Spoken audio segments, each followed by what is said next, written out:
Please దయచేసి మాకు జర మేము చచ్చిపోయే పరిస్థితి ఉంది మేడం సార్లు జర మా పైసలు మాకు వచ్చి న్యాయం చేపియండి జర 30 లక్షలు ఇచ్చిన నేను. ఒక గ్రామంతో మొదలైన నమ్మకం 15 నుంచి 20 ఊర్ల వరకు విస్తరించింది. అధిక వడ్డీ ఆశతో పొదుపైన జీవితాలను రోడ్లపై పడేసుకున్నారు కొంతమంది తండావాసులు. నల్గొండ జిల్లా దేవరకొండ మండలం పలుగుతండ గ్రామ సమీపంలో మైక్రో ఫైనాన్స్ వివాదం ఇప్పుడు రాష్ట్ర వ్యాప్తంగా చర్చనీయాంశంగా మారింది. నాకు సంబంధమే లేదు, మా తమ్మునికి ఏ పాపం తెలియదు, నాకు సంబంధం లేదు అంటున్నారు.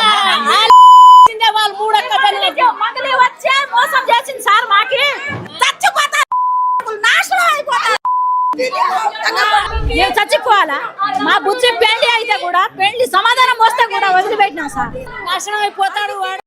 అయితే ఈ మైక్రో ఫైనాన్స్ వివాదంలో A1గా ఉన్న రమవత్ మధు, A2గా ఉన్న బాలాజీ. మధు బాలాజీ అనే ఇద్దరు యువకులతో మొదలైన ఈ వ్యవహారం 100 కోట్ల దిశగా ఎలా వెళ్ళింది? ఎందుకు రాజకీయ నాయకులు ఈ వ్యవహారంపై మౌనంగా ఉన్నారు? ప్రముఖ సింగర్ అయిన మంగ్లీ ఈ వివాదంలోకి ఎలా వచ్చింది? అసలు ఈ మైక్రో ఫైనాన్స్ విధానం తెలంగాణ రాష్ట్ర వ్యాప్తంగా చర్చనీయాంశంగా మారింది. ఎవరైతే బాధితులు ఉన్నారో ఆ బాధితులకు న్యాయం ఏ విధంగా జరుగుతుంది? ఎందుకు రాజకీయ నాయకులు ఈ వ్యవహారం పట్ల మౌనం పాటిస్తున్నారు? అధిక వడ్డీ పేరుతో సేఫ్ ఇన్వెస్ట్మెంట్ అక్కడున్న స్థానికుల్ని ఆకర్షించారు. ఇలా ఆకర్షించిన క్రమంలో అక్కడి నుండి అంటే మామూలుగా ఒక వ్యక్తి నుంచి దాదాపు 30,000 నుంచి 1,50,000 వరకు అధిక వడ్డీ కోసం డబ్బులు తీసుకొని ఆ డబ్బులు తిరిగి ఇవ్వడంతో అక్కడున్న స్థానికుల్లో అతనిపై నమ్మకం ఏర్పడింది. ఆ నమ్మకం కాస్త కొన్ని కోట్ల పెట్టుబడి వరకు వెళ్ళింది. ఇది ఈ విధంగా సాగుతున్న క్రమంలో ఈ వివాదంలోకి మంగ్లీ ఎలా వచ్చిందంటే, కొంతమంది గ్రామస్తులు మంగ్లీని చూసి మేము ఇన్వెస్ట్ చేసాం, ఇక్కడికి మంగ్లీ వచ్చింది, రమావత్ మధుతో కలిసి మంగ్లీ మాట్లాడింది. మంగ్లీ రావడంతో అక్కడున్న గ్రామస్తులు మధుపై ఇంకా నమ్మకం ఎక్కువైంది. ఈ నమ్మకం ఎక్కువైన క్రమంలో బయట నుండి అప్పులు తెచ్చి మరీ వడ్డీ కోసమని రమావత్ మధుకి బాలాజీకి ఇచ్చారు. అధిక మొత్తంగా వసూలు చేసుకోవడం, దాన్ని వడ్డీకి ఇవ్వడం ఇలా ఒక 3 నెలలుగా కొనసాగింది. ఆ తర్వాత బాధితులు ఎవరైతే ఉన్నారో వాళ్ళు చెప్పే మాటలు వింటే ఆశ్చర్యపోవాల్సి వస్తుంది. అయితే బాధితులు దగ్గర 50 లక్షల నుంచి 5 కోట్ల వరకు ఇచ్చినట్లు సమాచారం. పలుగుతండ ప్రాంతంలోనే కాకుండా అక్కడున్న సమీప గ్రామంలో కూడా చాలామంది బయట నుండి అప్పులు తీసుకొని ఉన్న పొలాలు అమ్మి మరి కూడా ఈ రమావత్ మధుకి బాలాజీకి వడ్డీ కోసమని ఈ డబ్బుని ఇచ్చారు. రమావత్ మధు మరియు బాలాజీ వారు ఇచ్చిన వడ్డీ డబ్బుని 3 నెలల వరకు క్లియర్ చేశారు.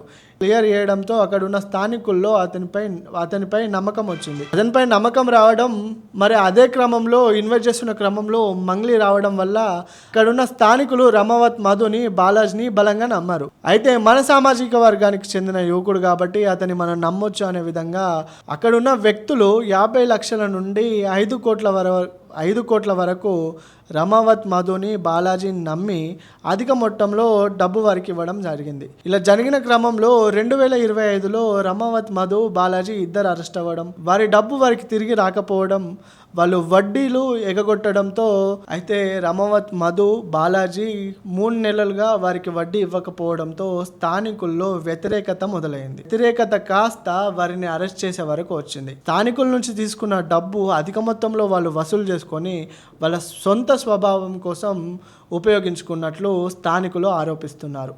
మొత్తానికైతే ఈ ఘటనలో స్థానికులు చెప్పిన వివరాల ప్రకారం మంగ్లీ హస్తం ఖచ్చితంగా ఉంటుంది. ఇక్కడ మా బంజారా బిడ్డలు చనిపోతున్నా అధికారులు మాట్లాడట్లేదు, మంగ్లీ వచ్చి కూడా మాతో మాట్లాడలేదు, ఇందులో ఖచ్చితంగా మంగ్లీ హస్తం ఉందని అక్కడున్న స్థానిక యువకులు కానీ స్థానిక మహిళలు కానీ గట్టిగా మంగ్లీ పేరు చెప్తున్నారు.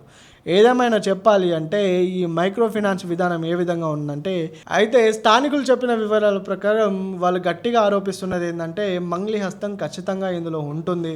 రమావత్ మధు బాలాజీ కాకుండా కొంతమంది మినిస్టర్ కొడుకులు కూడా ఇందులో ఇన్వాల్వ్ అయినట్టు స్థానికులు ఆరోపిస్తున్నారు. ఏదేమైనా చెప్పాలి అంటే తీగ లాగితే డొంక కదిలినట్టుగా ఈ మంగ్లీ వ్యవహారం రోజు రోజుకు ఒక ఉత్కంఠగా మారుతుంది. అయితే ఆ తండా వాసుల్లో కొంతమంది వారికి ఉన్న అప్పులు వారు తీర్చుకోలేని స్థితిలో పూర్తిగా రోడ్డు మీద పడిపోయాం, గవర్నమెంట్ మమ్మల్ని ఆదుకోవాలని వాళ్ళు ఆవేదనను వ్యక్తం చేస్తున్నారు. అయితే ఈ కేసులో మంగ్లీ హస్తం నిజంగా ఉందా, లేకపోతే మంగ్లీ పేరును వాడుకున్నారా అని కోణాలపైన పోలీసులు అయితే విచారిస్తున్నారు. అది కాకుండా అక్కడ ఉన్న తండావాసులు కానీ స్థానికులు కానీ ఎవరైతే ఈ మైక్రో ఫైనాన్స్లో వడ్డీ కోసం ఆశపడి ఎవరైతే ఇందులో పెట్టుబడులు పెట్టారో వాళ్ళకి తగిన న్యాయం జరగాలి అంటూ గవర్నమెంట్ని వేడుకుంటున్నారు.